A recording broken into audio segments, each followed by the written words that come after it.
Bonjour, je vous retrouve aujourd'hui pour vous présenter le manuscrit des initiations. C'est un tarot qui se présente dans une talkbox, donc pas très solide, hein. Vous voyez, elle est vraiment très fine. Voilà, j'en ai vu des plus solides. Voilà. Alors, je vais vous lire ce qu'il y a écrit derrière. Donc, c'est le manuscrit du tarot des initiations qui s'inspire des manuscrits européens et moyen-orientaux. Livre d'enluminure, livre des rois, Sainte Bible, Coran, traité botanique et alchimique, livre de la création, bestiaire, manuscrits astrologiques et magiques, toutes ces sources qui se sont interférées ou qui s'influencent de manière cohérente ont été prises comme base. L'image, en tant que représentation d'un archétype ou d'un système de pensée abstrait, voyage à travers le temps et les cultures et se transforme en absorbant les concepts locaux. Nous voulions explorer toutes ces différentes connexions et observer les couches de signification cachées. L'art manuscrit était un jeu symbolique sophistiqué et exigeant en main-d'œuvre, tant pour le lecteur que pour le scribe. Ce dernier balayait souvent les symboles existants et se les appropriait pour de nouveaux. Ce type d'interaction s'est donc continuellement développé à travers les âges et a influencé l'apparence du tarot tel que nous le connaissons aujourd'hui. Ainsi, notre objectif était de reconstruire une relation entre ces courants visuels et d'ouvrir au spectateur une perspective sans limite sur la divination et le mysticisme. Voilà. Sur le côté, on vous dit qu'il y a 80 cartes, 22 arcanes majeures, 56 arcanes mineures et 2 cartes supplémentaires. Voilà, avec un livret qui se trouve... qui regroupe 4 langues, l'anglais, l'espagnol, l'italien et le chinois. Voilà. Donc voilà pour la petite boîte. Le livret se présente ainsi. Donc il est en noir et blanc, hein. Donc effectivement il y a les 4 langues. Donc mais il n'y a pas le français. Donc j'ai fait pareil, la traduction avec mon autre téléphone pour pouvoir vous lire un petit peu ce qui est dit, les grandes lignes, hein. Donc les traces de ce que nous appelons aujourd'hui les cartes de tarot peuvent être revues au moins à la fin du XIVe siècle. Ces jeux étaient utilisés, donc il disait au départ que c'était simplement des jeux de société, hein. Un jeu de cartes, voilà, avec les coupes, les bâtons, les deniers et les épées, voilà. Mais qu'au milieu des années 1400, il y a des artistes italiens qui ont commencé à peindre des cartes supplémentaires afin d'enrichir les jeux de cartes existants. Et c'est là donc que les atouts ont été rajoutés. Alors souvent, ils représentaient... ces atouts, ces cartes supplémentaires étaient peintes pour des familles riches qui commandaient donc des jeux de cartes uniques et qui représentaient souvent les membres de leur famille. Ainsi, le jeu de la famille Visconti de Milan en est un exemple. Il contient parmi ses numéros plusieurs ducs et barons. Les cartes personnalisées étaient quelque chose que seuls quelques privilégiés pouvaient se permettre pendant plusieurs siècles, jusqu'à l'apparition de l'imprimerie. À la fin du XVIe et au début du XVIIe siècle, la divination avec les cartes à jouer a progressivement gagné en popularité. Et donc au XVIIIe siècle, les gens commençaient à donner une signification particulière à chaque carte et proposaient même des suggestions sur la façon dont elles pouvaient être disposées dans les tirages, voilà, dans un but divinatoire. En 1781, un ancien ministre protestant, Antoine Court de Gébelin, a publié une analyse complexe du tarot, dans laquelle il tirait les racines du symbolisme du tarot de la connaissance ésotérique des prêtres égyptiens. Et donc, ça a été transporté à Rome et révélé à l'Église catholique et au pape qui voulait garder cette connaissance obscure secrète. C'est ce qu'explique de Gébelin dans son analyse. Ensuite, qu'est-ce qu'il nous dit? Dans son essai, le chapitre sur les significations du tarot explique le symbolisme détaillé des œuvres d'art du tarot et le relie aux légendes d'Isis, d'Osiris et d'autres dieux égyptiens. Au début du XIXe siècle, des jeux de cartes comme le tarot de Marseille étaient produits avec des illustrations spécifiquement basées sur l'analyse de Gébelin. Et en 1791, donc je crois que c'est par rapport à l'année qu'ils nous ont donné tout à l'heure, c'est 10 ans plus tard, un Français, hop, je prends la page suivante, un Français occultiste, occultiste, a publié le premier jeu de tarot conçu spécifiquement à des fins divinatoires, plutôt que comme jeu de société ou de divertissement. Quelques années plus tôt, il avait répondu aux travaux des Gébelins par un traité de son cru, un livre expliquant comment on pouvait utiliser le tarot pour la divination. Bon, voilà, alors elle explique après qu'à mesure que l'intérêt, donc au fur et à mesure, l'intérêt occulte pour le tarot va se développer et qu'il va être davantage associé à la Kabbale et au secret du mysticisme hermétique. À la fin de l'ère victorienne, l'occultisme et le spiritualisme étaient devenus populaires auprès des familles de la haute société qui s'ennuyaient.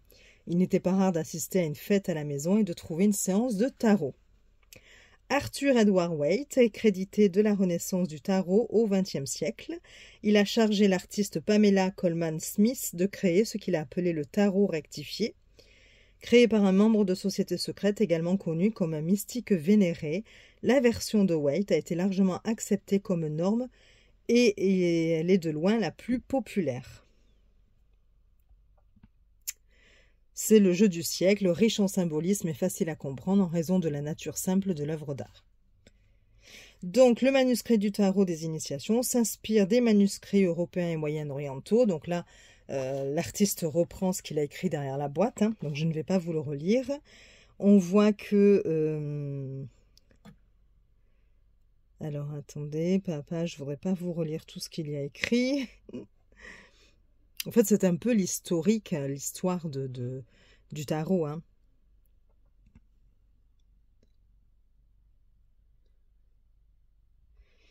Donc, sur les cartes, ce qui nous explique...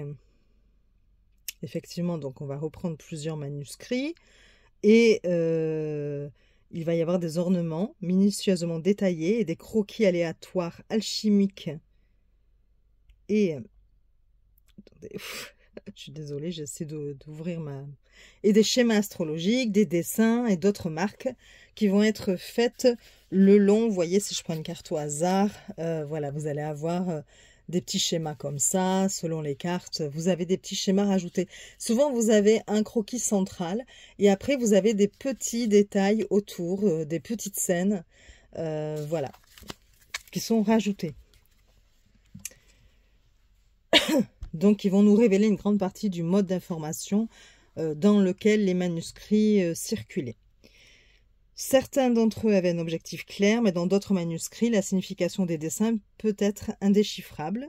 Il existe d'innombrables exemples de la richesse de l'imagerie existant dans les œuvres de cette période. Des lapins décapitant des paysans, des singes jouant de la cornemuse, des escargots se battant avec des chevaliers, des évêques nus, des récipients alchimiques aux formes étranges, faisant bouillonner... J'ai perdu ma page, excusez-moi, des substances liquides et des hybrides d'animaux humains qui semblent défier toute catégorisation.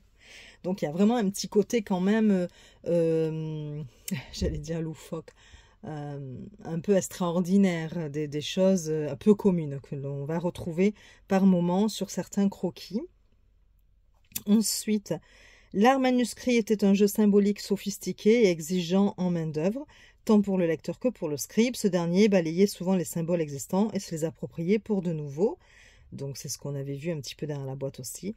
Notre objectif était donc de reconstruire une relation entre ces courants visuels et ouvrir donc au spectateur une perspective sans limite sur la divination et le mysticisme. Ça, c'était écrit aussi derrière la boîte. Bon, donc nous allons passer directement à l'interprétation des cartes. Alors, ce que je voulais dire par rapport à ce jeu, c'est que mon avis est assez partagé. Je dois dire que, je suis un petit peu déçue pour 2 ou 3 petites choses. Hein, je vais vous expliquer, vous montrer. Bon, la boîte, c'est pas très grave, même si elle n'est pas de superbe qualité. Après, on peut prendre un pochon. Voilà. C'est vrai que moi, quand je l'ai pris donc sur le Salon des Arcanes, hein, de Nicolas, quand je l'ai vu, ce jeu direct, j'ai adoré. Il avait donc... la boîte, déjà, j'avais vu un petit peu le côté...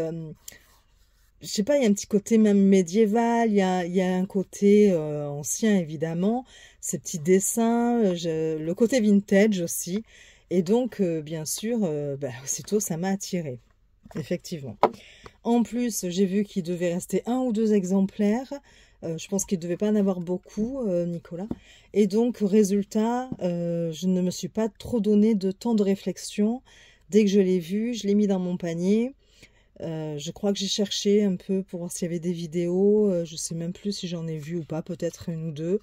Et puis bon, voilà, vraiment les croquis, ce côté un petit peu ancien, qui rappelle l'histoire, m'a beaucoup intéressée. Et j'ai validé mon achat en me disant, sinon je vais le louper, puisqu'il n'y avait déjà plus que 1 ou 2 exemplaires, hein, vraiment. Peut-être que j'aurais dû réfléchir un petit peu plus. Alors, je ne dirais pas jusqu'à dire je regrette mon achat, c'est à voir. Mais je pense que déjà à utiliser, il ne sera pas simple. Vous allez voir pourquoi. Et en plus de cela, ce qui est dommage, c'est que la qualité n'est pas là. Mais alors du tout. Donc là, pour le coup, je le trouve cher par rapport à la qualité du jeu. Je vais vous montrer. Allez, j'arrête de blablater pendant 2 heures, je vous montre. Donc là, vous avez le dos. Donc voilà, mais alors, bon, les tranches sont neutres. Comme vous pouvez voir, déjà, on sent que c'est pas très épais parce que, voilà, tous les 78 cartes, ça fait pas non plus un paquet très très épais. Ayant déjà d'autres tarots, on le voit vite, hein, la comparaison. Bon, après, les cartes, des fois, sans être épaisses, ont quand même une certaine qualité. Là, comment vous dire que, voilà, voilà la qualité du jeu. Voilà, c'est vraiment très fin, hein. J'ai vraiment l'impression, je sais pas, je crois que une feuille canson, et encore. Ouais, voilà, donc déjà, très déçue par ça. Voilà, la qualité du jeu, qui n'est pas là du tout. Alors, entre la boîte et donc, du coup, les cartes, c'est bien dommage. Ensuite, alors, en dehors de ça, voilà, quand on voit la première carte, moi, j'adore. Je ne sais pas ce que vous en pensez. Ça fait vintage, j'aime beaucoup. C'est très original, les dessins. Sauf que, alors, je pense que c'est plus Tarot de Marseille, hein, que Tarot Rider-Waite-Smith, pour le coup. Enfin, bon. Vous me direz, vous, ce que vous en pensez après ma présentation. Mais on ne retrouve pas. Déjà, c'est compliqué. Regardez le fou, par exemple. Hein. Je crois qu'elle est en plus, vraiment, c'est un très bel exemple par rapport à ce que j'avance. Le fou, l'image centrale, on voit un homme. Un homme, ouais, je sais pas, enfin habillé quand même, vêtu de coups, voilà, habillé avec un genre de petit short. Alors je sais pas, est-ce que c'est son pyjama, est-ce que c'était une tenue, voilà. Peut-être quelque part par rapport à son, si on peut appeler ça un chapeau, puisqu'il a des branches qui sont sur ses cheveux, donc qui pourraient rappeler un peu le chapeau à grelots, là, hein, qui part dans tous les sens, et encore que. Alors, je sais pas si vous avez vraiment, si vous arrivez à voir si ça fait le focus ou pas, ou si ça reste flou. On a l'image du chien, qui pourrait effectivement nous rappeler le fou. Alors maintenant, on voit le fou qui est en train de transporter 2 seaux remplis de quoi, je ne sais pas. La notion de précipice, on ne l'a pas. Donc, bon, le précipice, c'est plutôt dans le Rider-Waite. Par rapport au Marseille, alors, peut-être que justement, ça peut remplacer sa besace, là, ce qu'il porte d'habitude. Mais le chien, bon, n'est pas dans la même posture. On a quand même du mal à l'associer à la carte du fou traditionnel. C'est un petit peu compliqué.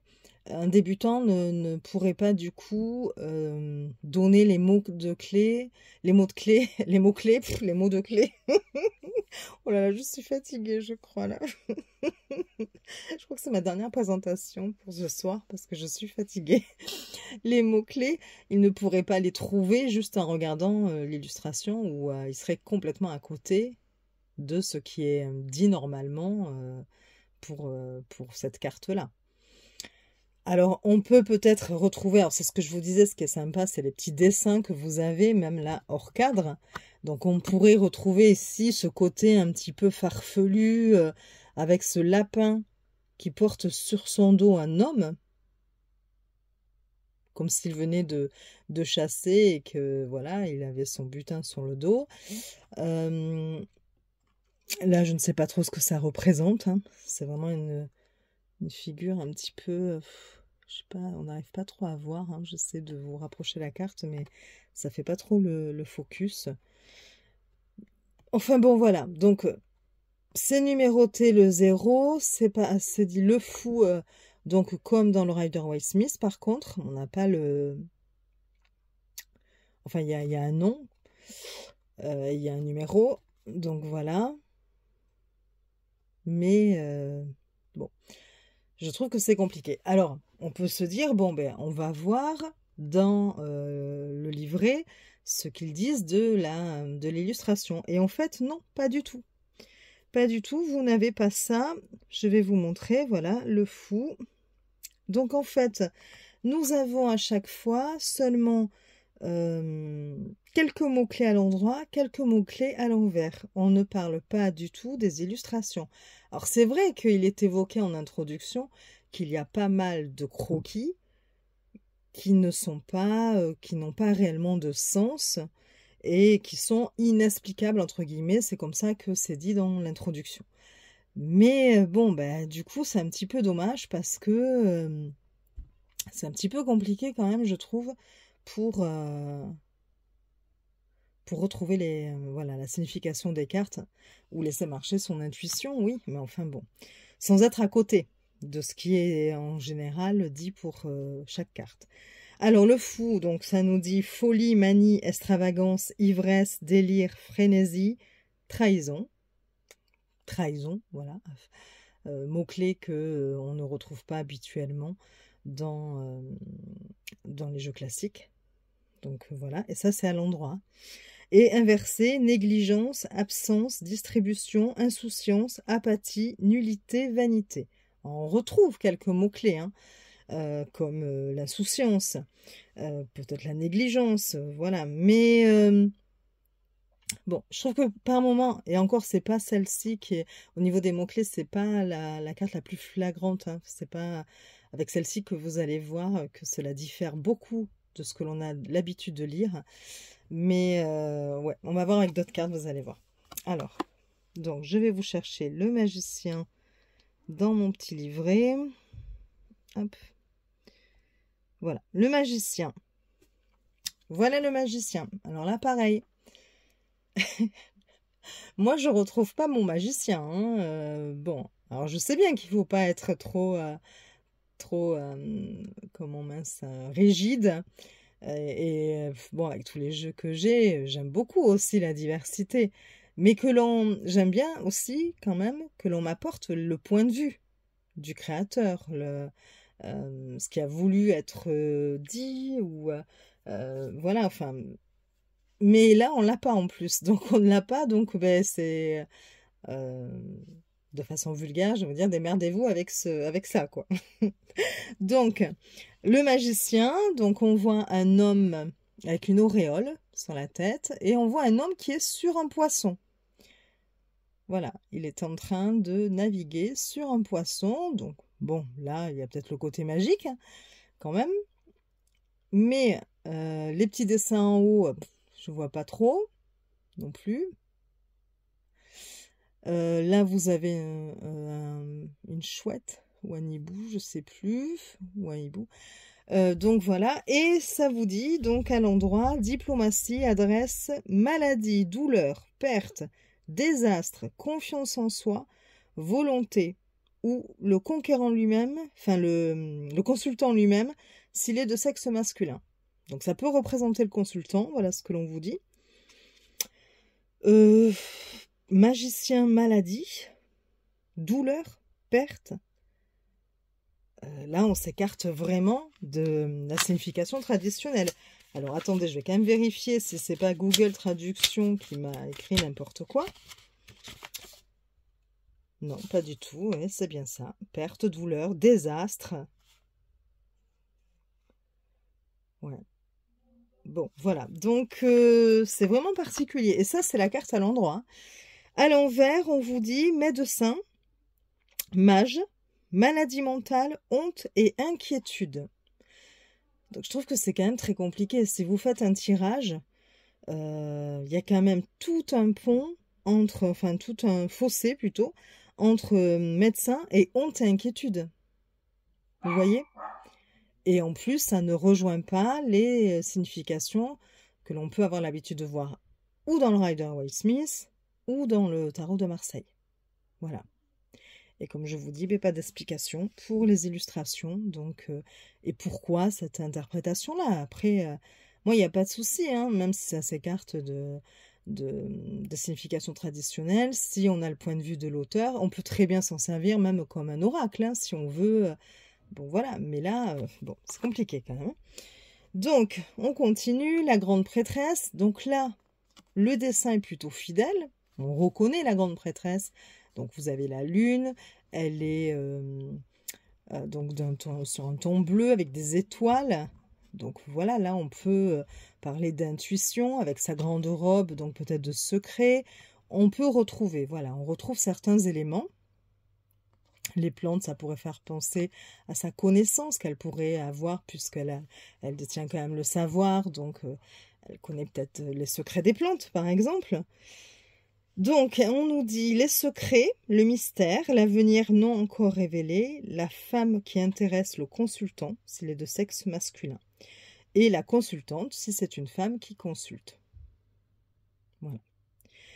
On nous parle aussi de silence, de ténacité, de sagesse et de science.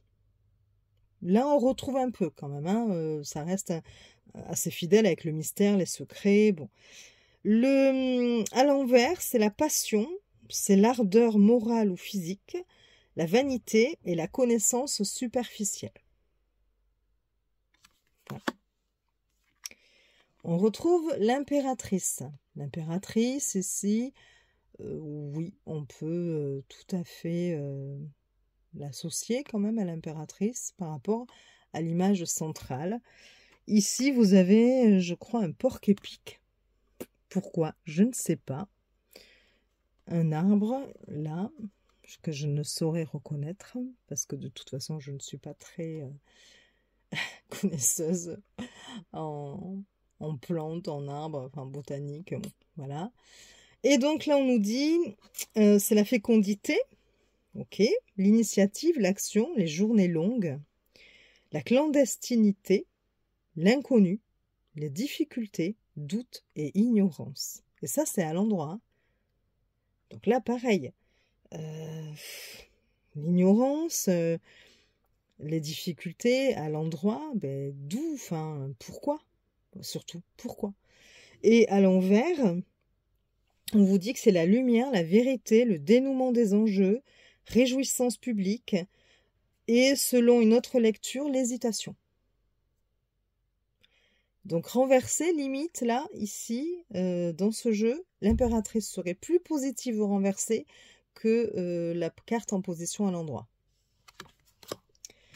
L'empereur, stabilité, pouvoir, aide, hop, protection, personne formidable, raison. Ok. Alors on reconnaît au niveau de l'image, enfin, on voit que c'est un homme quand même qui assure un certain statut. Il est en position assise, comme dans l'empereur traditionnel. Alors, à l'envers, bienveillance, compassion, crédit, mais aussi confusion, donc ennemi, obstruction et immaturité.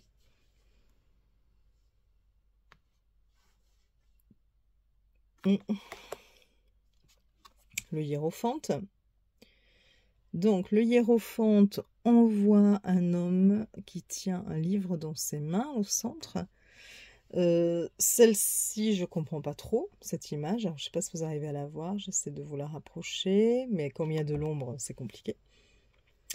Voilà, on dirait une sorte de poisson qui et encore, je suis pas sûre que ce soit un poisson, mais peut-être un requin, je suis pas sûre, qui avalerait un enfant, voilà, qui aurait dans sa gueule un enfant. Et là, vous avez un animal, peut-être un mouton. Enfin, bon, voilà, les petits dessins, vous l'aurez compris, ne sont pas simples à associer avec la carte. Donc, le hiérophante, alliance, mariage, captivité, servitude, miséricorde et bonté, inspiration, l'homme auquel le consultant a recours. Société, voilà. Et inversé, vous avez bonne entente, accord avec gentillesse, faiblesse. Les amoureux, donc là, les amoureux, on les reconnaît. On les reconnaît, on retrouve des éléments. On a le serpent au centre.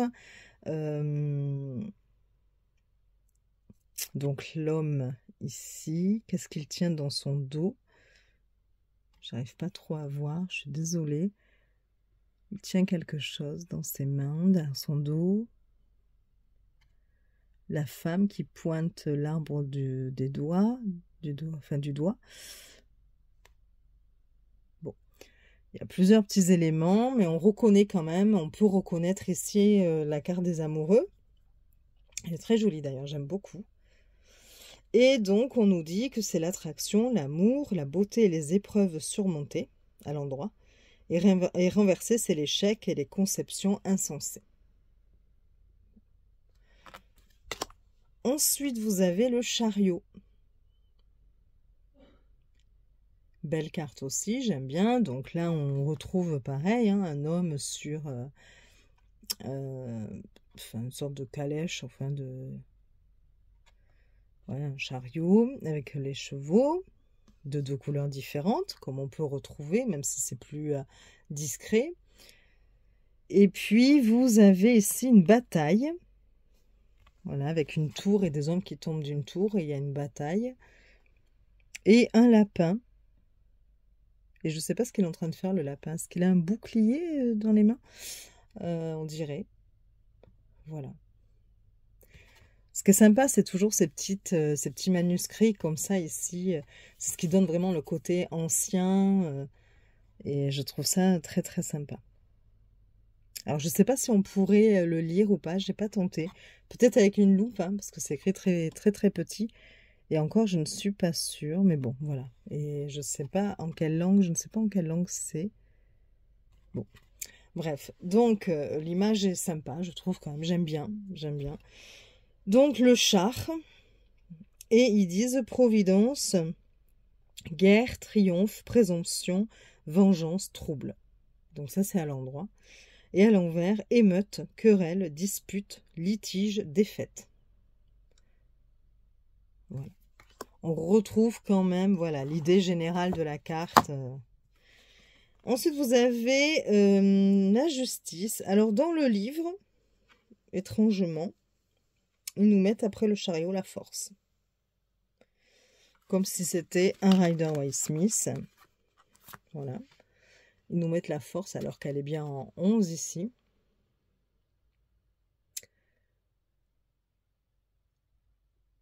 Donc voilà. On retrouve ici un lapin qui se bat contre un soldat. Ils sont sur un fil. Il y a beaucoup de lapins. Hein. Là aussi, on a un lapin. Là, vous avez le lion. Et là, vous avez une femme entre deux animaux. Assez étrange. Hein.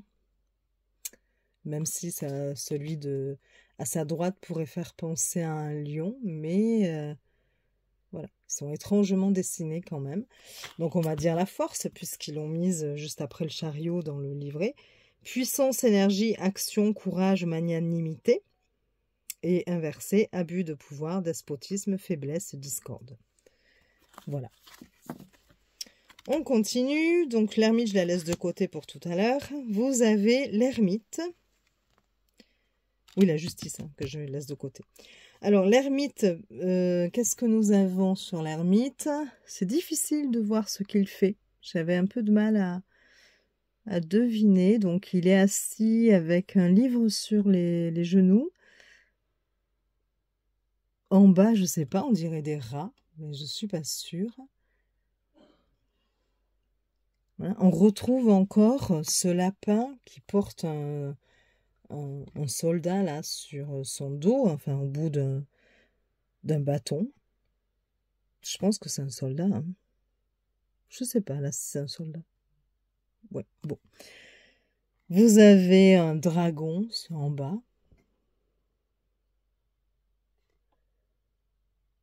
Bon, des êtres un petit peu extraordinaires, hein, imaginaires.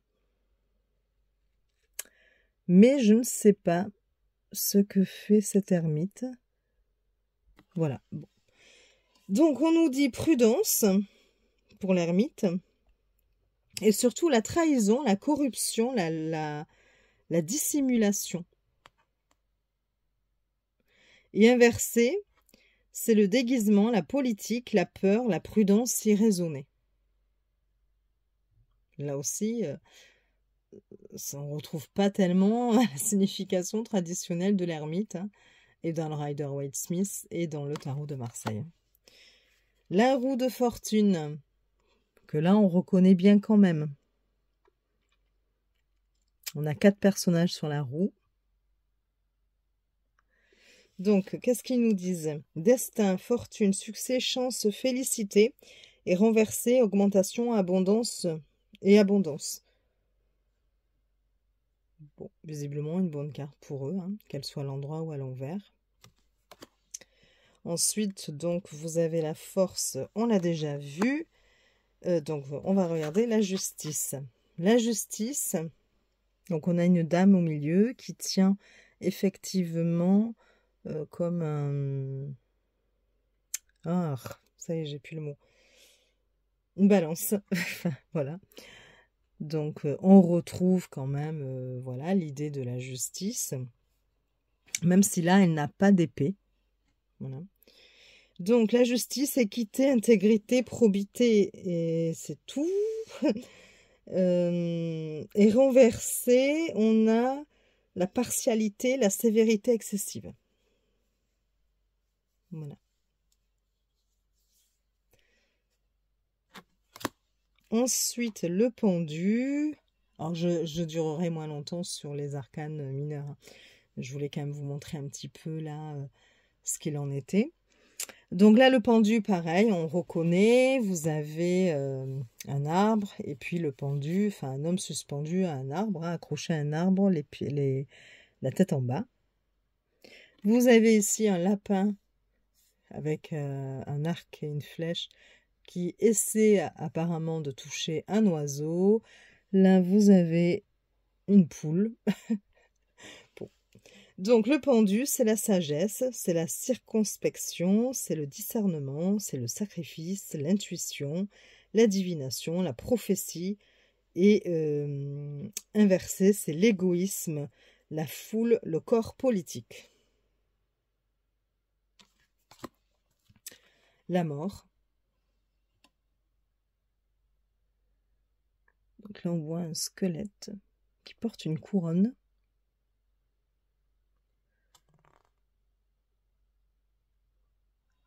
Voilà. Bon. Alors, à l'endroit, à la fin, la mortalité, la destruction, la corruption, l'inertie. Inversé, léthargie profonde, putréfaction et somnambulisme. Voilà. La tempérance.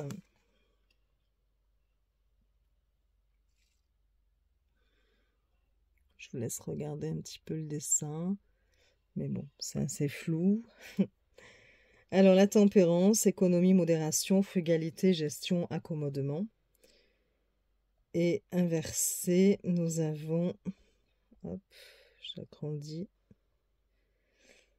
Les choses liées aux églises, aux religions, aux sectes, aux sacerdoces, mais aussi aux combinaisons malheureuses, aux désunions, aux intérêts concurrents.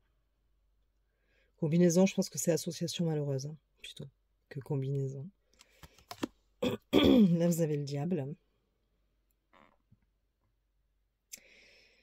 Ravage, violence, force, véhémence, effort extraordinaire, fatalité, ce qui est prédestiné, mais plutôt pour le mal. Et inversé, c'est le mal, la fatalité, la faiblesse, la mesquinerie et l'aveuglement. La tour, très jolie tour, je trouve.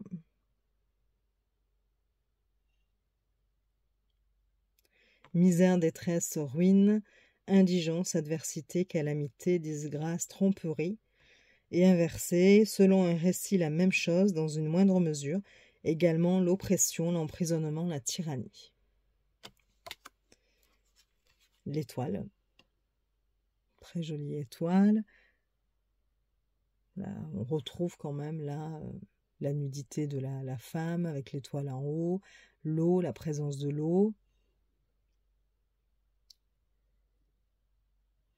Donc on nous dit perte, vol, privation, abandon. Même si une autre lecture suggère de l'espoir et de brillantes perspectives d'avenir. Ah ben super, on est bien avec ça. Donc du coup, c'est la perte, le vol, la privation, l'abandon ou l'espoir et les brillantes perspectives d'avenir? Parce que ça, c'est à l'endroit. Hein. Bref, et à l'envers, vous avez l'arrogance, l'impuissance, la hauteur. C'est pour vous dire hein, que je pense qu'une lecture d'un tirage avec les mots-clés qu'on a là, dans le livret, faut s'accrocher. Hein. La lune, ennemi caché, danger, calomnie, ténèbres, terreur, tromperie, erreur. Et inversé, c'est l'incapacité, l'inconstance. Hop, attendez, je vais agrandir. Hop, le silence, le moindre degré de tromperie et d'erreur. Voilà. Très particulière quand même, hein, cette lune. Avec ces deux bateaux, là, ces deux navires. Alors, le soleil, bonheur matériel, mariage heureux, contentement. Et renversé, la même chose dans un moindre sens. Bon, là, on retrouve un petit peu ce que l'on a l'habitude d'avoir dans les autres bouquins. Le jugement dernier, changement de position, renouvellement et issue. J'aime beaucoup l'illustration au centre. On a un lapin qui sonne le clairon là-haut, je crois. Un lapin qui est sur le dos d'un homme. Hein. Bon. Et inversé, faiblesse, simplicité, délibération, décision, sentence. Le monde. Donc, le monde, qu'est-ce que nous avons dans le monde? En plus, j'ai du mal à voir, franchement, les illustrations, c'est pas très net hein, quand même. Donc au centre, bon, les dessins, parfois, il faut un peu les deviner. C'est un petit peu dommage, mais bon, voilà. Bon, le monde, succès assuré, itinéraire, voyage, émigration, fuite, changement de lieu. Et inversé, c'est l'inertie, la fixité, la stagnation, la permanence. Voilà. Et donc, vous avez deux cartes supplémentaires. Vous avez la carte de la peste en 23. Je vais vous la lire. Hein. Et vous avez la carte de la faim, F-A-I-M, en 22. Donc oui, c'était d'abord la carte de la faim en 22 et la carte de la peste en 23. Donc, on va lire celle de la faim. Je vais vous chercher ça dans la traduction, puisque c'était à la fin du livret. Hop. Voilà. La carte faim, donc, que l'on a là, symbolise une période de pénurie, de privation et de lutte. Cela représente une époque où les ressources sont rares et où les besoins fondamentaux peuvent être difficiles à rencontrer. L'image d'individus préparant un maigre pain à partir de céréales récoltées illustre l'importance de se contenter du peu disponible et la résilience nécessaire pour endurer des temps difficiles. Le cadavre dévoré par les vers dans le cercueil, donc que l'on a en haut, rappelle brutalement la mortalité et les conséquences de la négligence des aspects essentiels de la vie. Cette image incite le consultant à s'attaquer aux problèmes vitaux et à ne pas ignorer les signes d'un déclin ou d'un danger potentiel. En bas, la scène des gens, ici, qui essaient de semer des graines dans un sol sec uniquement pour que les oiseaux les dévorent, indique la difficulté de progresser et de croître dans des conditions défavorables et souligne la nécessité d'une planification minutieuse, de patience et de protection de ces efforts contre les menaces potentielles. Dans l'ensemble, la carte fin conseille aux consultants d'être prudents avec les ressources, de trouver des solutions innovantes pour surmonter la pénurie et d'éviter le gaspillage. Il encourage également le consultant à reconnaître la mortalité et l'importance de tirer le meilleur parti des opportunités de la vie tout en se préparant aux moments difficiles. Alors vous voyez, pour ces deux cartes, là, la faim et la peste, eh bien là, je trouve ça très très bien parce que les illustrations sont expliquées. Il y a vraiment un texte qui vient nous dire, voilà ce que représente la carte de la faim. Bon, alors évidemment, parce qu'elle ne fait pas partie du tarot, on ne la retrouve pas dans le tarot, même celle de la peste. Donc bon, ben voilà, le créateur a jugé nécessaire de nous expliquer pourquoi avoir ajouté ces deux cartes. Soit. Mais vu qu'on a quand même des illustrations très particulières sur les autres arcanes, eh bien, je trouve que l'effort aurait pu être fait aussi pour les autres arcanes de nous expliquer certaines illustrations. Peut-être pas toutes, s'il y en a qui n'ont pas réellement de sens, voilà, et qu'elles étaient là juste pour essayer de nous rappeler un peu ces périodes, ces époques, des époques différentes ou des choses comme ça, soit, mais quand même nous dire pourquoi certains mots-clés sur certaines cartes que l'on ne retrouve pas d'habitude. Voilà, c'est dommage. Alors, la carte de la peste. Alors, on nous dit... Donc là, vous voyez, on voit des malades. Hein.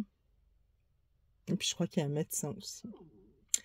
Alors, la carte de la peste sert à rappeler l'impact dévastateur de la maladie et la vulnérabilité de la vie humaine. Cela représente une période d'affliction, la souffrance et des difficultés.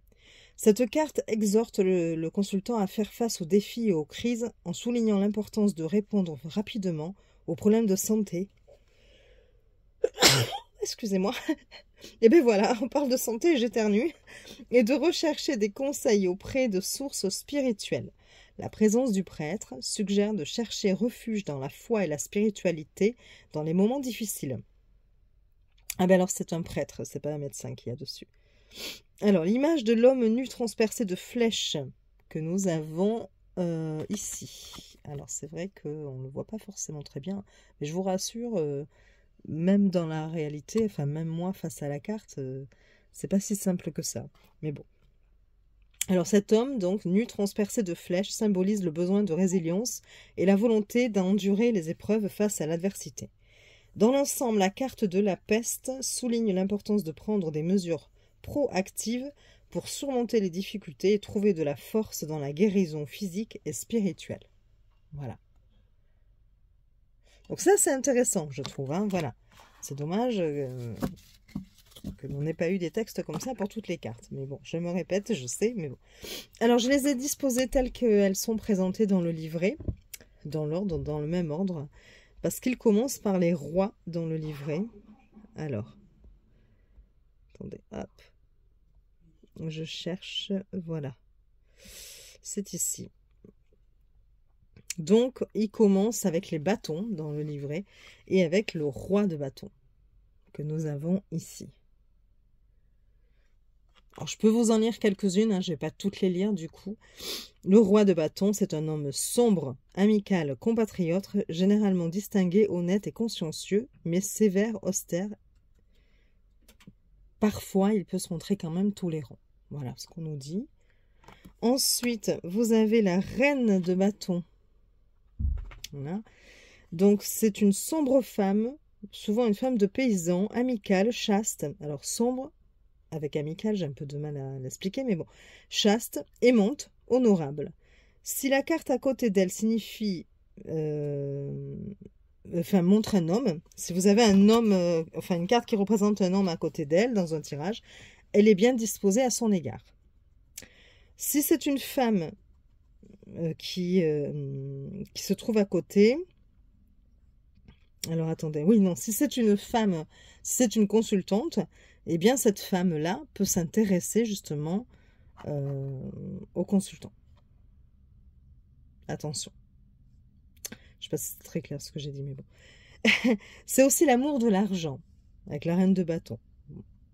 Inversé, économique, utilisable, obligeant. Bon, voilà. Signifie également l'opposition, la jalousie, la tromperie, l'infidélité. Ben, super. On a bon, économique, obligeant et utilisable. Et puis après, on a aussi opposition, jalousie, tromperie et infidélité. Bon, ben voilà. À vous de choisir. Alors, bien sûr qu'il faut adapter après en fonction du reste du jeu, hein, du reste du tirage. Mais bon, voilà. Je trouve quand même que là, on a tout et son contraire par moment. Vous avez le cavalier de bâton. Alors, départ, arrivée, fuite, immigration, un jeune homme brun, amical, changement de résidence. Et puis, on vous dit inversé, c'est la rupture, la division, l'interruption, la discorde.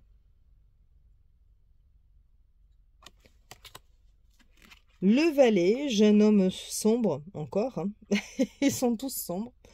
Fidèle, c'est un amant. Alors, hop, c'est peut-être un escroc dangereux s'il est suivi par le valet de coupe. Ah. Possède les principales qualités d'une combinaison. D'une combinaison de quoi? Attendez, à mon avis, là, c'est très mal traduit, encore une fois. Donc, je vais regarder dans le livret.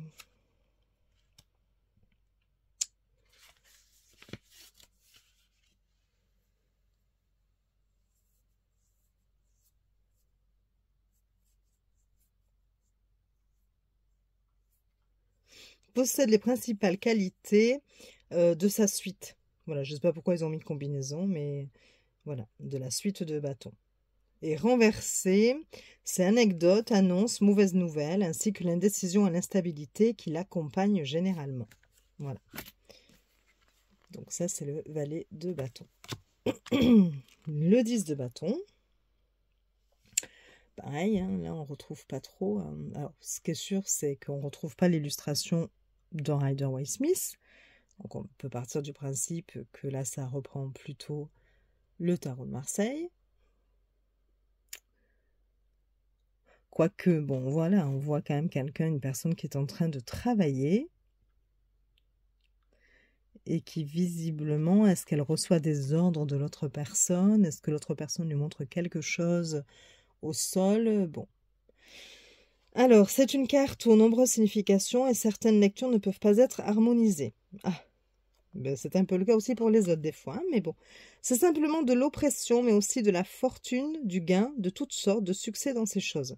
C'est aussi une carte de fausse apparence, de déguisement, de perfidie. Le succès est abrutissant si le 9 d'épée suit, et s'il s'agit d'un procès, il y aura des pertes certaines. Okay. Inversé, contrariété, difficulté, intrigue. Oui, intrigue, et puis voilà. Bon. Le 9 de bâton, c'est la force dans l'opposition.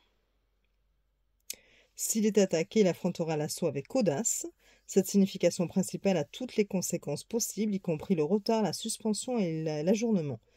Inversé, obstacle, adversité, calamité. Voilà. Ensuite, nous avons le 8 de bâton. Hop. Activité dans les entreprises, le chemin d'une belle activité, la rapidité, comme celle d'un messager express. Grande hâte, grande espérance, rapidité vers une fin qui promet, c'est une félicité assurée, c'est celle qui est en mouvement aussi. Ça peut être aussi les flèches de l'amour. Voilà. Et on vous dit que inversé, c'est les flèches de jalousie, des disputes internes, des picotements de conscience, des querelles. Le 7 de bâton. C'est une carte de vaillance, car en surface 6 attaque 1, qui a cependant la position avantageuse. Ah. Sur le plan intellectuel, cela signifie discussion, conflits verbaux, dans les négociations commerciales, guerre commerciale, compétition, troc, etc. C'est en outre une carte de réussite, car le combattant est au sommet, ses ennemis ne peuvent pas l'atteindre, peuvent ne pas pouvoir l'atteindre. Et inversé, c'est la perplexité, l'embarras, l'anxiété. Le 6 de bâton, on retrouve quand même là l'illustration, un peu du Rider-Waite-Smith d'ailleurs. C'est une victoire triomphante ou une grande nouvelle, telle qu'un conteur pourrait l'apporter dans la ville. Ce sont des attentes couronnées de succès, c'est la couronne de l'espoir, et inversé, c'est l'appréhension, la peur, la trahison, la déloyauté. Le 5 de baguette, on retrouve ici des personnes qui s'affrontent, d'ailleurs. Donc, l'imitation, la compétition acharnée et la lutte pour la recherche de richesse et de fortune. Ainsi, certaines attributions disent que c'est une carte d'or de gain, d'opulence. Et inversé, c'est la supercherie, contradiction, litige, dispute. Le 4 de bâton, repos, concorde, harmonie, prospérité, la paix, le travail parfait. Et inversé, c'est le sens reste inchangé. Donc c'est l'augmentation, la félicité, la beauté, l'embellissement. Le 3 de bâton qui symbolise la force établie, l'entreprise, l'effort, le commerce, la découverte. Inversé, c'est la fin des ennuis, de la suspension ou de la fin de l'adversité, de la déception et du labeur. Le 2 de bâton. Entre les lectures alternatives, il n'y a pas de mariage possible. Donc d'une part, certains vont dire que c'est la richesse, la fortune, la magnificence, et d'autre part, la souffrance physique, la maladie, le chagrin, la tristesse, la mortification. Bon, je sais pas, vous choisissez. Il faut voir les autres cartes autour, j'imagine. Inversé, c'est la surprise, l'émerveillement, l'enchantement, émotion, trouble, peur. Et l'as de bâton, c'est la création, l'invention, l'entreprise, les pouvoirs qui en découlent, le commencement, la source, la naissance, la famille, le commencement des entreprises, l'origine. Et selon d'autres contes, ils disent, enfin d'autres livres, j'imagine, argent, fortune, héritage. Et inversé, c'est la chute, la décadence, la ruine, la perdition, périr aussi, la joie assombrie.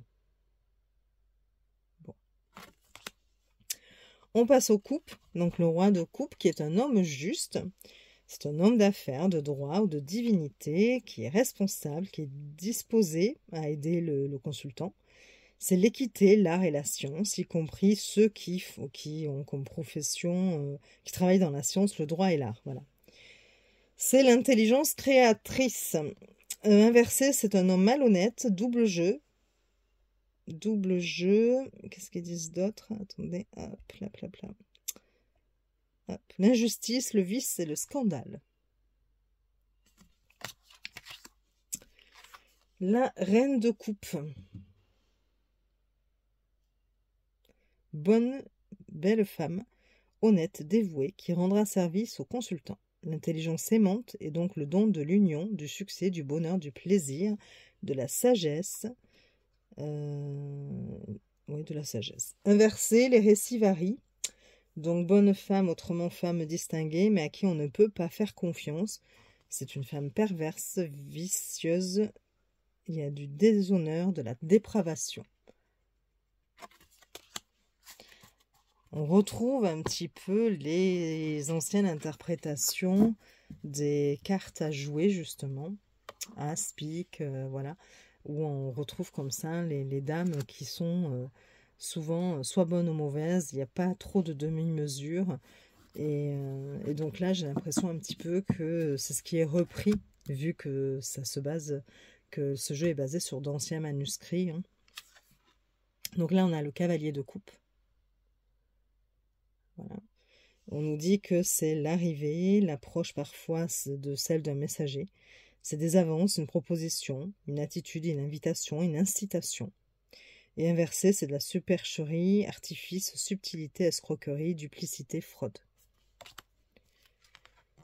Le valet de coupe, on retrouve ici un jeune homme juste, poussé à rendre service et qui sera connecté en connexion avec le consultant. C'est quelqu'un de jeune, c'est des nouvelles, c'est des messages, une application, des réflexions, une méditation, toutes les choses aussi orientées vers les affaires. Hop, vers les affaires, juste, voilà. Bon, le travail. Inversé, goût, inclination, attachement, séduction, tromperie, artifice. Le 10 de coupe, contentement, repos du cœur tout entier, perfection de cet état. Une personne qui prend en charge les intérêts du consultant aussi. Également la ville, le village ou le pays habité par le consultant. Inversé, c'est le repos, mais c'est du faux cœur. Alors, je ne sais pas comment il l'interprète. Repos du faux cœur, bon. Bref. Indignation, violence. Je crois que c'est pas un vrai repos, quoi. Ensuite, le 9 de coupe.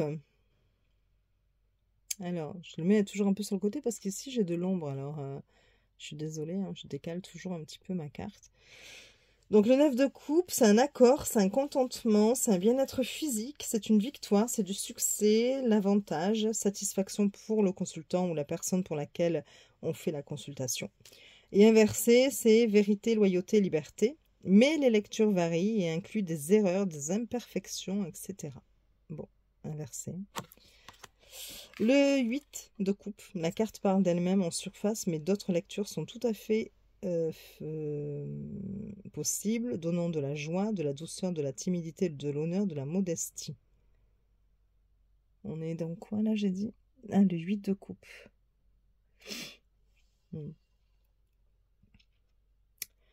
Inversé, grande joie, bonheur, festin. Ok.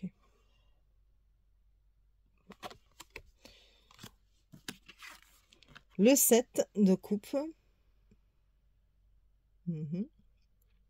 Faveur de fée. Image de réflexion, d'imagination.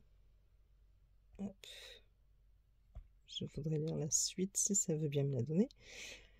Les choses vues dans le verre, de la contemplation, un certain accomplissement, mais rien de permanent ou de substantiel n'est suggéré. D'accord. Inversé, c'est le désir, la volonté, la détermination, le projet. Le 6, c'est une carte de souvenir et du passé. Par exemple, réfléchir sur l'enfance, le bonheur, la jouissance, mais venant plutôt du passé, des choses qui ont disparu.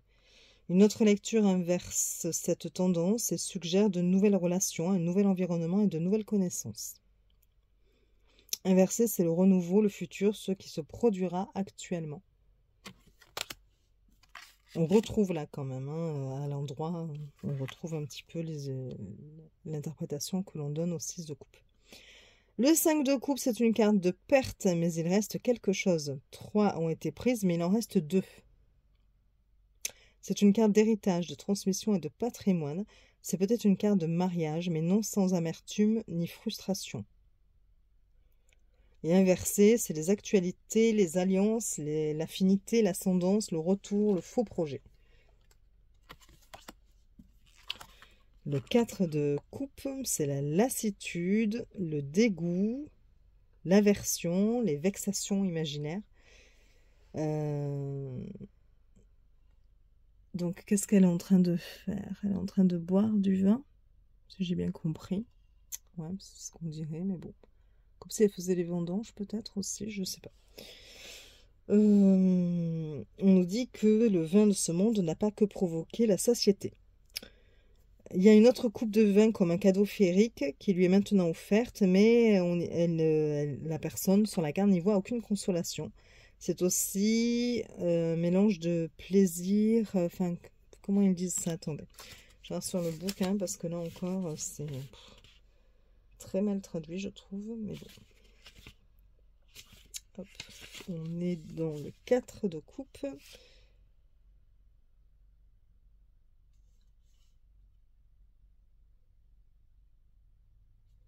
C'est aussi une carte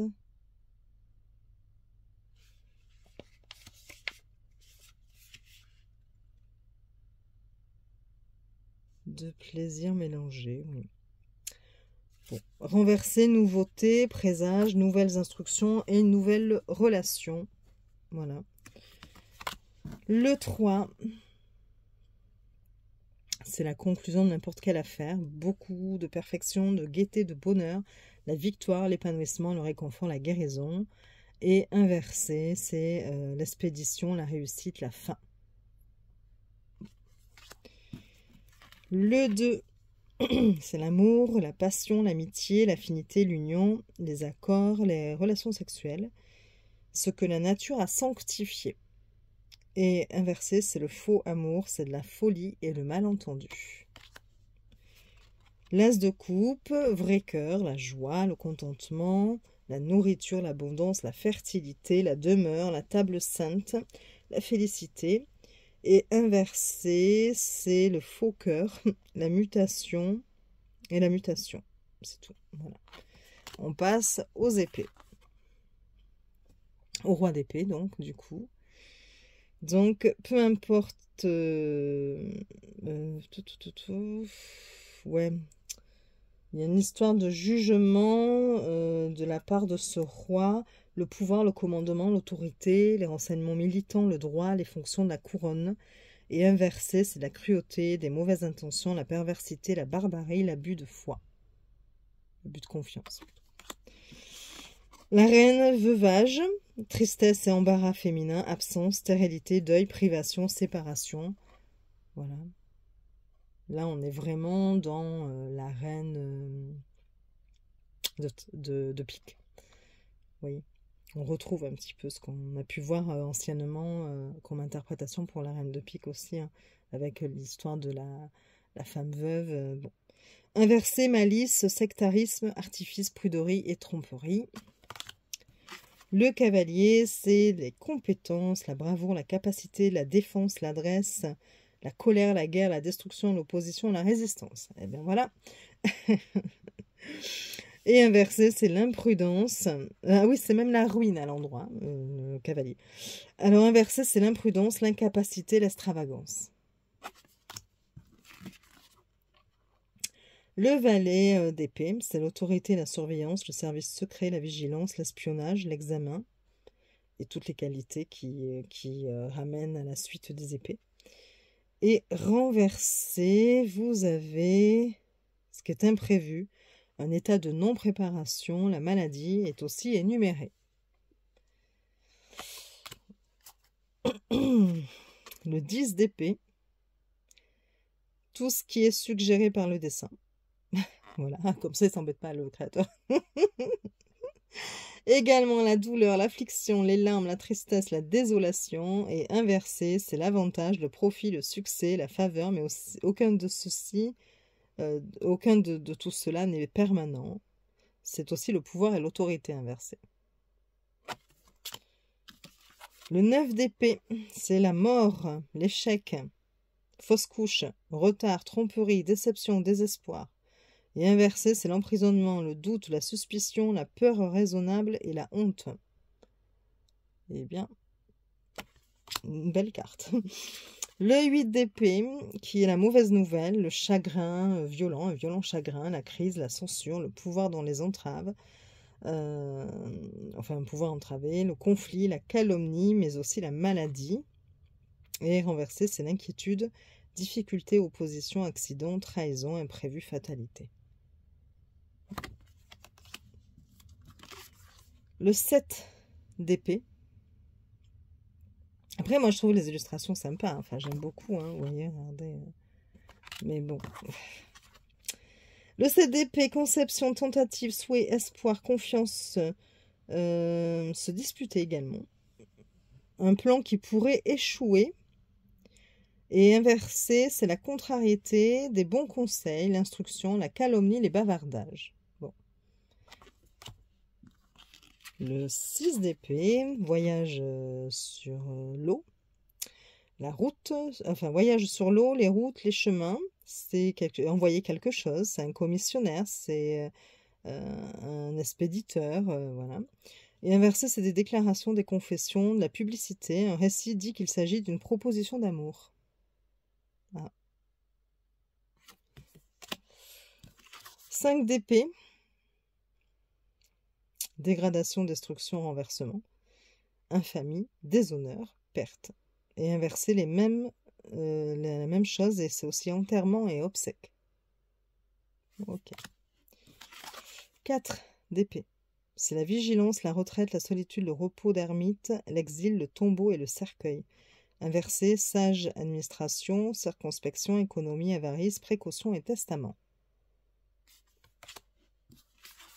Le 3 d'épée, c'est le retrait, l'absence, le retard, la division, la rupture, la dispersion et tout ce que le dessin signifie naturellement. Inversé, l'aliénation mentale, l'erreur, la perte, la distraction. Hop, je continue. Le désordre et la confusion. Bon, du coup, je suis en train de toutes vous les dire. Hein. J'avais dit, je vous en dirai que quelques-unes, mais bon, écoutez, tant que j'y suis. Après, si vous trouvez ça trop long, ben voilà, vous passez. Mais au moins, si quelqu'un se pose la question sur ce jeu et voilà, a envie de le prendre, de se le procurer, ben ça donnera peut-être une meilleure idée. Le 2 d'épée, puis il y a les traductions du coup de fait. Hein. Donc si vous voulez, vous n'aurez plus qu'à prendre des notes, mais bon. Le 2 d'épée, donc à l'endroit, c'est la conformité, l'équilibre qu'elle suggère, cette carte. Le courage, l'amitié, l'affection, l'accord dans une situation où les armes sont requises. L'intimité. Et renversé, c'est l'imposture, le mensonge, la duplicité et la déloyauté. Et l'as d'épée, c'est le triomphe. Le degré excessif en tout, la conquête, le triomphe de la force. C'est une carte d'une grande force, en amour comme en haine. Et à l'envers, les mêmes significations, mais les résultats sont désastreux. Un autre récit dit que c'est la conception, l'accouchement, l'augmentation, la multiplicité. Voilà. Le roi de denier, on passe au denier, donc, ou pentacle. Donc le roi, c'est la valeur réalisant l'intelligence, les affaires et les aptitudes intellectuelles normales, parfois des dons mathématiques et des réalisations de ce genre, succès dans ces voies-là qu'on vient de nommer, enfin dans tout ce qui est intellectuel et les mathématiques notamment. Alors inversé, c'est le vice, la faiblesse, la laideur, la perversité, la corruption et... Je ne sais pas pourquoi ça m'a écrit ça. Je n'ose même pas vous dire le mot parce que je ne comprends pas trop pourquoi. Ça m'a mis pénis. Alors je ne sais pas pourquoi, non, voilà. C'est péril. Merci Google Traduction. C'est pour ça que je comprenais pas trop ce qu'il venait faire là. Mais après tout, sait-on jamais. Mais dans un roi de pentacle, je voyais pas trop. Mais bon, voilà. Donc c'est péril. Hein. À l'envers. Hein. Corruption, péril. Et non pas corruption, pénis. Hein. Je suis désolée. Voilà pour le roi de pentacle. Alors maintenant, on va voir la reine des pentacles. C'est l'opulence, la générosité, la sécurité, la magnificence, la liberté. Et inversé, c'est le mal, la peur, la suspicion, le suspense et la méfiance. Je trouve qu'au niveau des interprétations, on a affaire à pas mal de clichés, de choses un peu... sans demi-mesure, vous voyez. Alors, le cavalier de pentacle, l'utilité, l'intérêt, la rectitude, la responsabilité. Et inversé, nous avons l'inertie, la oisiveté, le repos, la stagnation, mais aussi le découragement et l'insouciance. Le valet de pentacle qui nous dit que c'est une candidature, une bourse d'études, de la réflexion. Une autre lecture dit que ce sont les nouvelles, les messages, la gestion. Et inversé, c'est la prodigalité, la dissipation, la libéralité, le luxe et des nouvelles défavorables. Le 10 de pentacle. Voilà, je vous rapproche pour le dessin, mais voilà. Alors, gain, richesse, archive, la demeure d'une famille. Renversé, C'est le hasard, la fatalité, la perte, le vol, les jeux de hasard, parfois un cadeau, une dot ou une pension. Le 9 de Pentacle, nous avons ici la prudence, la sécurité, la réussite, l'accomplissement. Hop, je change de page. Le discernement. Et renversé, c'est la coquinerie, les tromperies, les projets annulés, la mauvaise foi. Pour le 9 de Pentacle, ou de denier. Le 8, travail, emploi, commission, artisanat, compétences dans l'artisanat. Dans l'artisanat, c'est les affaires. C'est une inversée, c'est une ambition annulée. C'est l'usure. C'est très mal traduit là aussi. Est-ce que j'aurai d'autres mots-clés à vous proposer? On est dans le 8 de Pentacle. C'est un peu une ambition, un échec au niveau de l'ambition. C'est de la vanité, de la cupidité. Parce que ça ne m'a pas traduit. Bon.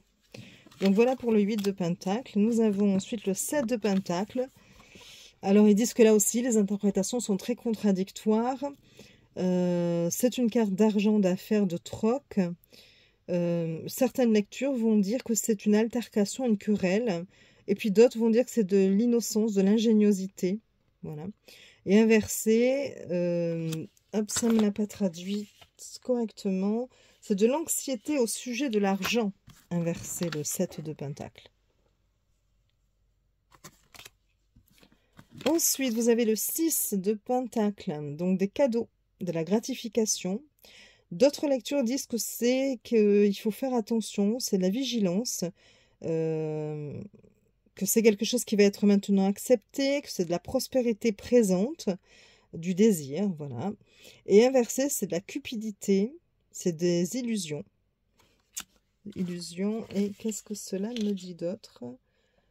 De l'envie, de la jalousie, voilà, des désirs. Bon. Voilà pour le 6 de Pentacle. J'ai l'impression qu'il y a un petit diablotin. Alors, ici, vous avez le 5 de Pentacle. Voilà. Donc, ça prévient avant tout des problèmes matériels, que ce soit sous la forme illustrée, c'est-à-dire la misère ou autre. Pour certaines lectures, c'est la candeur d'amour et les amants, épouse, mari, ami, maîtresse, et les affinités. Ces alternatives ne peuvent pas être harmonisées. Inversé, c'est le désordre, le chaos, la ruine, la discorde et la débauche. Ensuite, nous avons le 4 de Pentacle.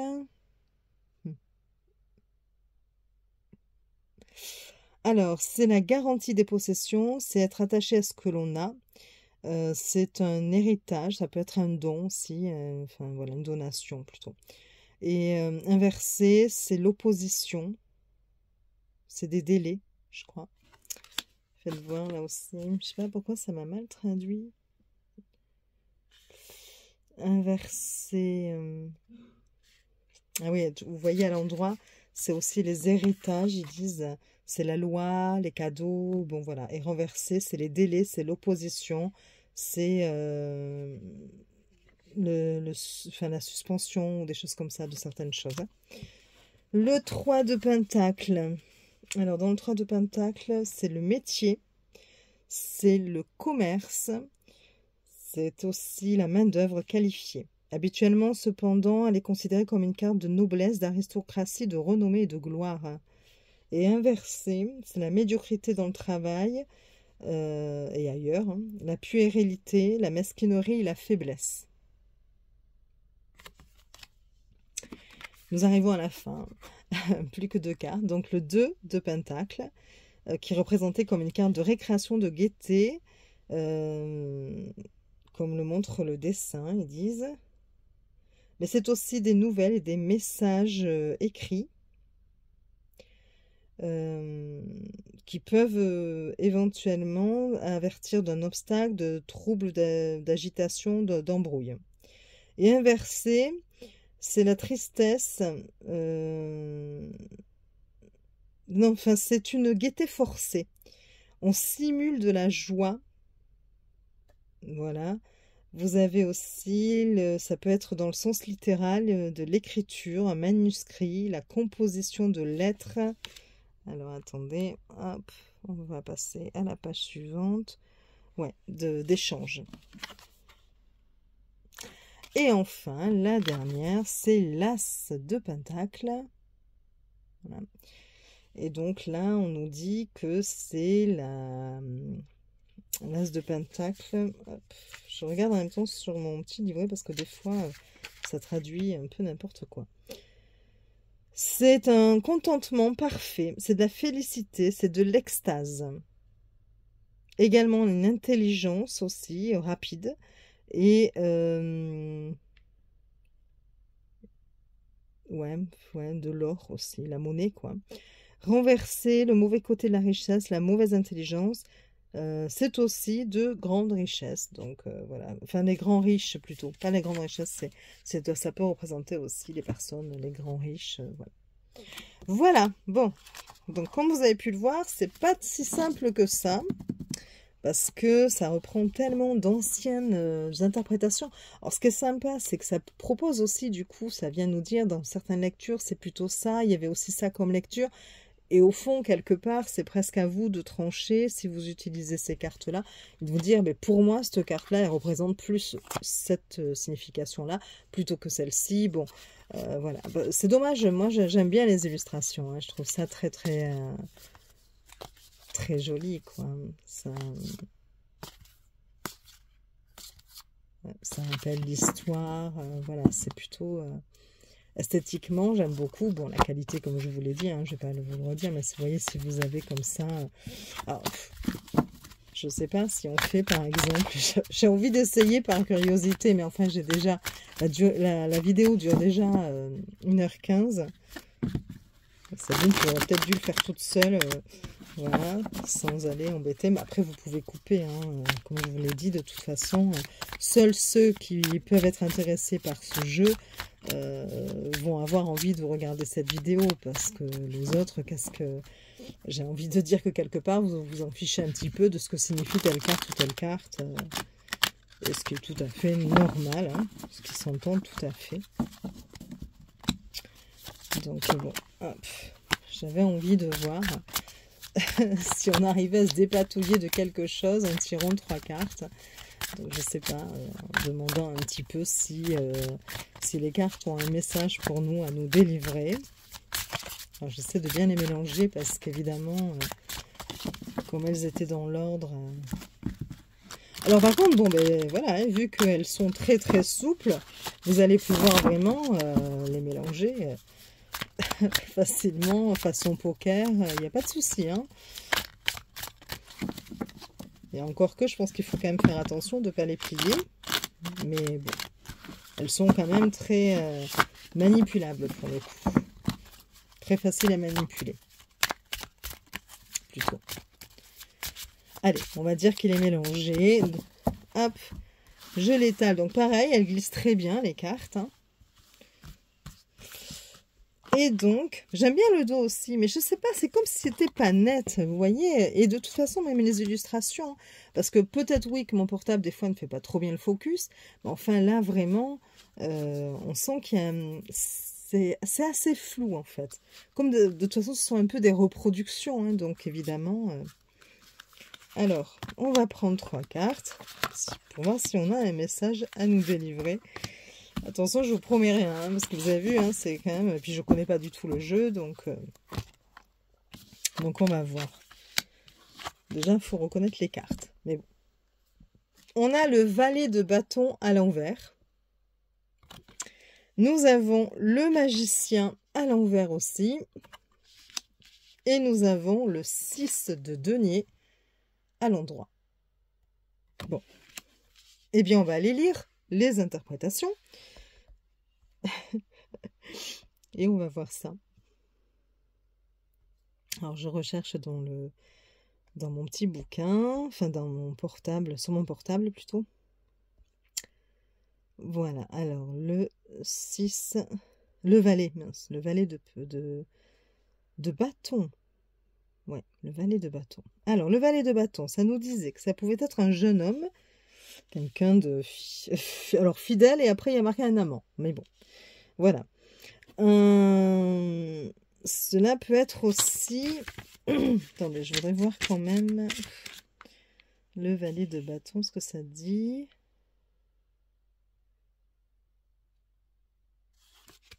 Et là, c'est normal que je ne retrouve pas la même chose. Je me trompe. Voilà, le valet de bâton. Un sombre jeune homme. Fidèle. Un amoureux ou un amant. C'est quelqu'un qui aime un envieux aussi. Enfin, quelqu'un qui aime la vie aussi, hein, qui profite de la vie. Cela peut être un dangereux rival s'il est suivi par le page de coupe, le valet de coupe. Bon, c'est pas le cas. Et là, après, toutes les qualités principales de sa suite. Mais nous, il est renversé. Donc, renversé, cela voudrait dire qu'on pourrait avoir des mauvaises nouvelles. Ouais, on pourrait avoir une annonce ou une mauvaise nouvelle. Cela peut aussi parler de l'indécision ou de l'instabilité. Donc, il faut voir le reste des cartes. Voilà, donc il faut se rappeler mauvaise nouvelle ou indécision, instabilité. On a ensuite le magicien qui est à l'envers aussi. Donc hop, je cherche le magicien. Il est là. Alors inversé, ça peut nous parler d'un médecin, d'une maladie mentale, d'une honte ou d'une inquiétude. Ok. Bon, on va voir après avec la dernière carte. Pour le moment, c'est pas ce qu'il y a de mieux, quoi. Une mauvaise nouvelle, alors l'annonce par rapport à un médecin, une mauvaise nouvelle, voilà, par rapport à une maladie. Est-ce que on s'inquiète aussi de ce que va nous dire le médecin, peut-être si on a un rendez-vous ou une mauvaise nouvelle qui peut nous inquiéter, sans que ça concerne peut-être la maladie non plus, hein, évidemment. Mais bon, voilà. On a quand même cette histoire-là de... ouais, peut-être de médecin, donc bon, on va voir. Bon, alors, le 6 de denier, moi je vous dis juste qu'il y a décrit, hein, donc ne m'en voulez pas. Je teste le jeu avec vous pour voir un petit peu ce que l'on peut en faire et si les messages peuvent être intéressants et clairs surtout, parce que j'ai l'impression que c'est assez compliqué. Après, je pense qu'il faut se l'approprier aussi, hein, que c'est un jeu qui va demander quand même du travail. Et donc le 6 de pentacle ou de denier qui est à l'endroit par contre, hein, ouais, qui a l'air plutôt positive, hein, comme ça quand on voit le dessin, et qui nous parle de cadeaux, de gratification. Alors, il y a un autre récit, ils nous disent, qui dit qu'il faut faire attention, faire preuve de vigilance. Alors, attendez, on va regarder ça. C'est le 6 de pentacle. Je vais regarder carrément dans le livret pour voir si c'est fidèle quand même à la traduction. Ouais, présent, cadeau, gratification. D'autres personnes disent attention, vigilance. Maintenant, il est temps, enfin, c'est le moment d'accepter. C'est la prospérité présente. C'est quelque chose qui est accepté, la prospérité présente. Bon, voilà. Donc, les deux premières cartes étaient peut-être pas très positives, avec une mauvaise nouvelle, et donc, du coup, on s'inquiète. Mais la dernière carte nous dirait, bon, ben voilà,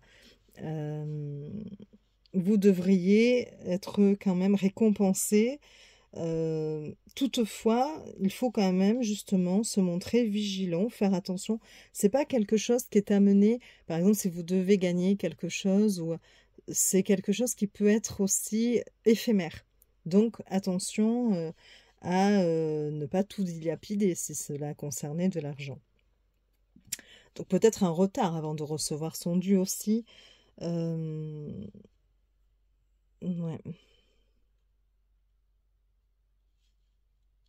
Si c'est une mauvaise nouvelle concernant la santé, avec un 6 de denier à la fin, on devrait quand même, quelque part, recevoir le bon traitement, avoir quelque chose, et donc ça laisse présager une guérison, voilà, quelque chose qui se termine plutôt bien. Bon voilà, donc c'était pour vous montrer un petit peu ce que cela pouvait donner en tirage, bon rapide hein, évidemment, en lisant leurs mots-clés. Bon, je vais quand même vous laisser tranquille parce que ça fait 1h24 que je parle. Donc je sais que c'est très très long, que parfois je bafouille à cause de traductions comment vous dire, pas très au point toujours. Hein. Donc voilà. Mais j'espère que cela vous aura quand même intéressé et plu de voir un petit peu ce qu'était ce jeu, ce qu'il propose. Je pense que ça peut être plus tard quand même un objet de collection. Vous voyez, quelque chose qui... ne serait-ce que par ses illustrations. Maintenant, voilà, pour faire un objet de collection, il aurait été intéressant que ce soit d'une qualité bien supérieure à celle-ci, parce que là, c'est vraiment léger. Peut-être qu'il sortira plus tard, que le créateur sortira une version plus correcte, plus solide, et peut-être même, pourquoi pas, un livret hein, détaillé. Alors, je ne sais pas s'il existe un livret ou pas, je crois pas. C'est vrai que je n'ai pas vérifié. Si jamais vous en savez plus, laissez-moi un commentaire, je serais contente de le savoir, mais je n'ai pas cherché hein, pour tout vous dire, mais bon, ça m'étonnerait quand même. Et puis, Nicolas n'a pas parlé de livres hein, qui pouvaient accompagner ce jeu. Bon, je vérifierai quand même par curiosité, parce que franchement... j'aimerais bien la voir s'il existe, mais je ne pense pas. Bon, écoutez, je vous laisse tranquille. Je vous souhaite une bonne journée. J'espère que cela vous aura plu. Vous pouvez liker, mettre un like si ça vous a plu, vous abonner pour voir d'autres vidéos de présentation. Et puis, je vous fais des bisous.